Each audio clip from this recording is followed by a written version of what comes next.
Hey, salut la gang! Vidéo ici, on va parler de la configuration de routage de base. Fait que faire du routage simple, routage statique. Donc, CCNA module 8, CCNA 1, 200, 301. Fait que première partie du CCNA module 8, on fait une introduction au routage 8.5 sur NetAcad si tu veux voir de quoi on parle.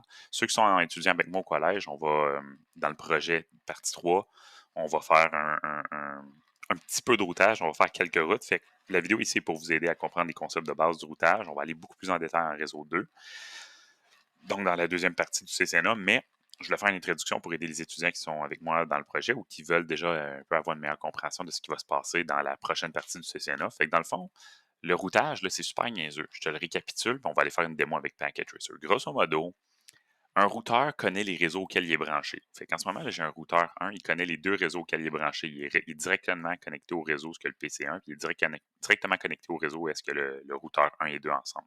Il ne connaît pas le réseau qui est branché au routeur 2 local dans le coin où est-ce que le PC2. Il ne le connaît pas, il n'est pas branché à ce réseau-là, fait qu'il n'a aucune idée c'est quoi ce réseau-là, il ne sait pas ce que c'est. Je te rappelle comment marche le routage ou comment les routeurs opèrent. Le routeur, c'est pas comme Google Maps qui connaît le chemin pour se rendre du point A au point B au complet. Tout ce qu'il sait, le routeur, c'est hey, moi, là, ma job, c'est je reçois un message, je regarde où est-ce que c'est quoi la destination, puis j'ai une liste de voisins ou d'interfaces de sortie. Fait, il y a des choix de où est-ce qu'il peut l'envoyer. Il ne connaît pas la destination ultime, c'est juste c'est quoi la prochaine étape. Fait que disons là, qu'ici, j'avais 18 routeurs là, en ligne. Là. Au lieu, disons que ça, c'est un routeur, ça, c'est un routeur, ça, c'est un routeur, ça, c'est un routeur, puis j'ai plein de routeurs. Le routeur 1, c'est juste qu'il faut qu'il l'envoie au prochain routeur. Le prochain, c'est qu'il faut qu'il l'envoie au troisième ou au quatrième. Ils ne connaissent pas le chemin complet, ils connaissent juste la prochaine étape. Fait que chaque routeur fait son étape, un peu comme un travail à la chaîne, puis on finit par arriver à notre destination. Fait que quand on fait du routage normal de base, du routage statique, qu'on va appeler qu'on configure des chemins manuellement, bien, tout ce qu'on a à faire, c'est on répond à la question suivante. Quel réseau est-ce que je ne connais pas du point de vue de mon routeur? Fait que je regarde le routeur 1, quel réseau est-ce que je ne connais pas? Fait que le routeur 1, il ne connaît pas le réseau ici. Puis routeur 2 ferait le même travail. Routeur 2 dit quel réseau je ne connais pas? Ben, le réseau du PC1. Fait que chacun ne connaisse pas un réseau dans cette topologie-là, dans cet exemple-là sur NetAcad. Fait que routeur 1 a besoin d'un chemin pour se rendre au réseau de routeur 2, le réseau local de routeur 2 en bleu. Puis routeur 2, il aurait besoin d'un chemin pour se rendre au réseau local de routeur 1, qui est le réseau 192.168.10.0. Logiquement, c'est ça qu'on doit se poser comme question. Puis après ça, on fait les chemins, puis je vais vous le montrer. Fait que maintenant qu'on sait un peu plus comment ça marche, allons voir ma démonstration. Fait que j'ai deux routeurs, routeur 1, routeur 2, qui sont branchés ensemble. J'ai 1, 2, 3, 4 réseaux. J'ai le réseau 192.168.69.0/24, qui est le réseau en bas ici où il y a le PC. Je vais juste enlever ma toolbar en bas. Où est-ce que j'ai le PC LAN A, fait que ça c'est le LAN A. J'ai le réseau entre le routeur 1 et 2 qui est un petit réseau /30. Point 1, c'est l'adresse de tous les routeurs, sauf entre le routeur 1 et 2. Ici, c'est point 1 et point 2 pour le routeur 2 dans ma topo. J'ai le réseau local ici, PC LAN B, ou le réseau LAN B, où est-ce que c'est 192.168.96.0/24.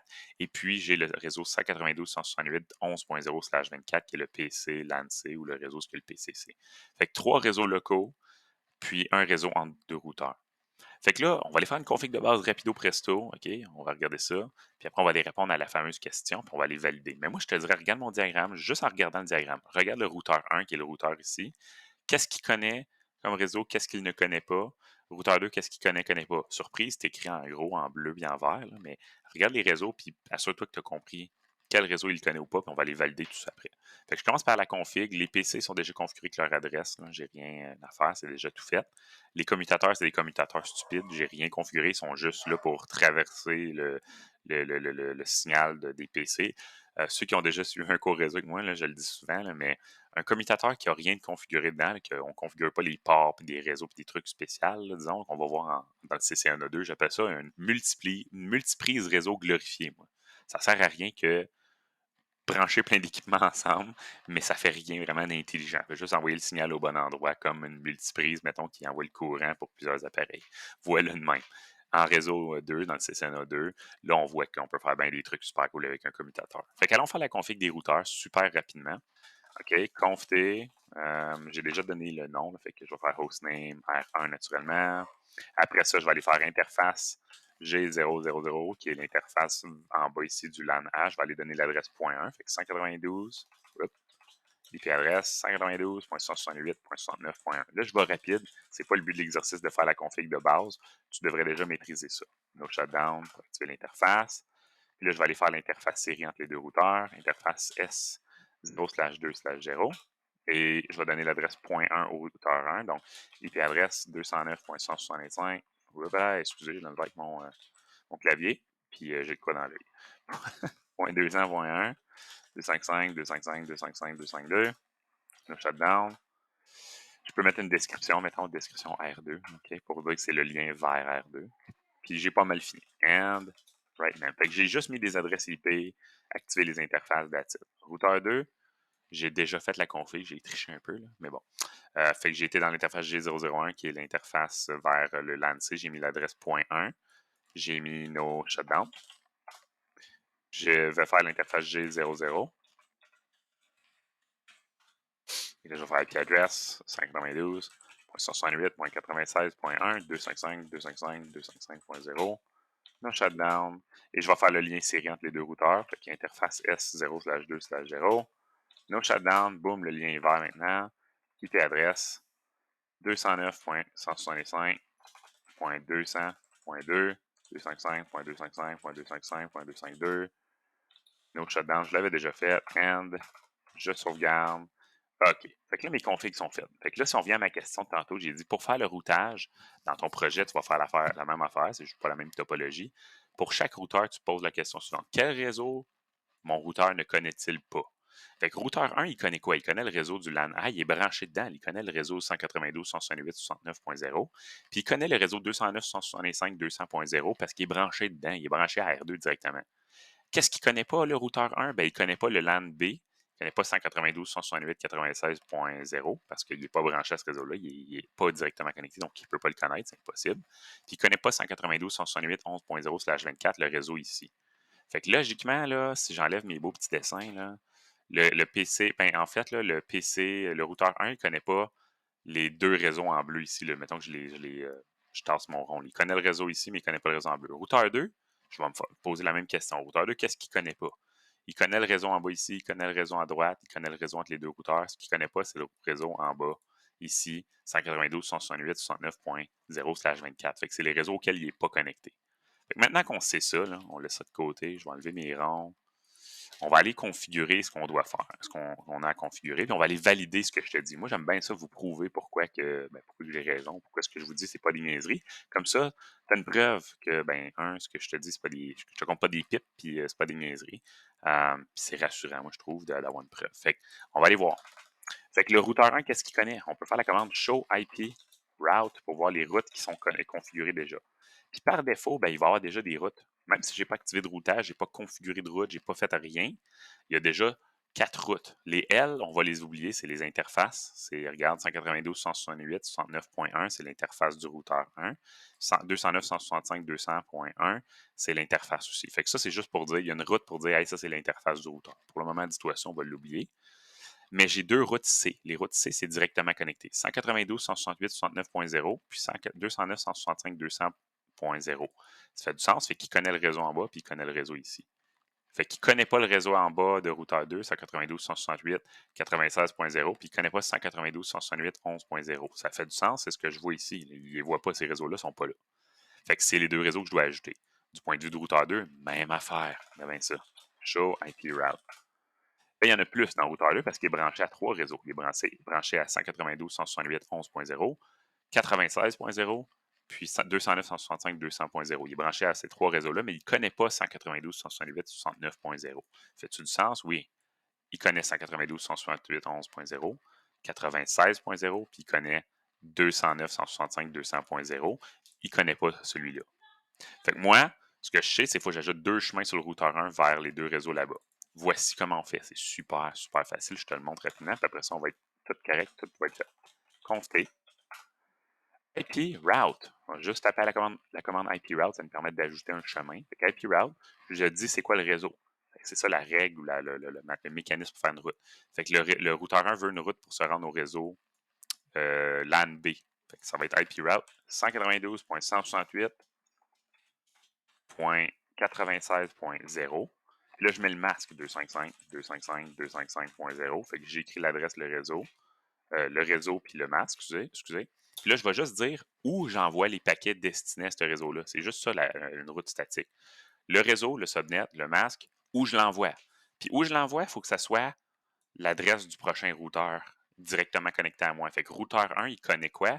Ben, il connaît l'adresse ici, 209.165.200.2 parce que c'est le routeur 2 qui est branché directement à lui. Fait que tu mets l'adresse du voisin immédiat auquel tu es connecté.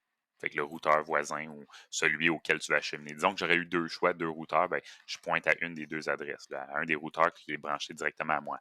Pourquoi l'adresse ici? Ben, parce que c'est l'adresse qui fait partie du réseau que le routeur 1 connaît. Si je mets l'adresse du réseau, de l'interface du routeur 2 auquel il n'est pas branché, il ne saura pas comment se rendre, il ne fait pas partie de son réseau. Fait que pour faire une route statique, il faut vraiment pointer à l'adresse du tronçon suivant, donc du routeur suivant sur le chemin, qui est directement connecté à nous, qui fait partie du même réseau que nous. Sinon, ça ne marche pas. Fait que moi, je vais mettre 209.165.200.2. Fait que l'adresse ici de routeur 2, parce que routeur 1 va dire hey, si je veux parler au réseau en bas ici, je l'envoie au routeur ici. Fait que ça va aller ici, puis là, lui va être capable d'envoyer son message. Boum! Je fais une deuxième route pour le réseau là-bas ici. Fait qu'on fait le même principe. IP route. Et là, on va mettre 192, puis là, je vais juste réutiliser l'ancienne commande que j'ai mis. 192, 168, 11.0, 255, 255, 255.0, c'est le réseau puis le masque.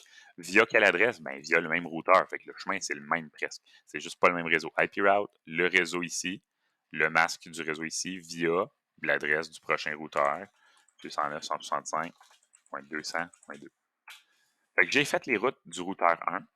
Maintenant, je vais faire les routes du routeur 2. Le routeur 2, il y a une route seulement. Il a besoin de connaître le réseau 192, 168, 69.0. Fait que je laisse routeur 1 là. Je vais aller sur routeur 2.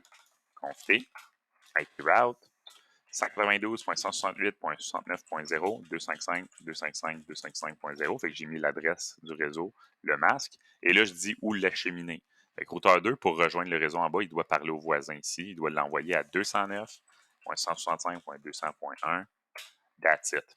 Ça marche-tu? On va vérifier. Il y a bien ça. On va essayer de faire un ping entre PCA et PCC.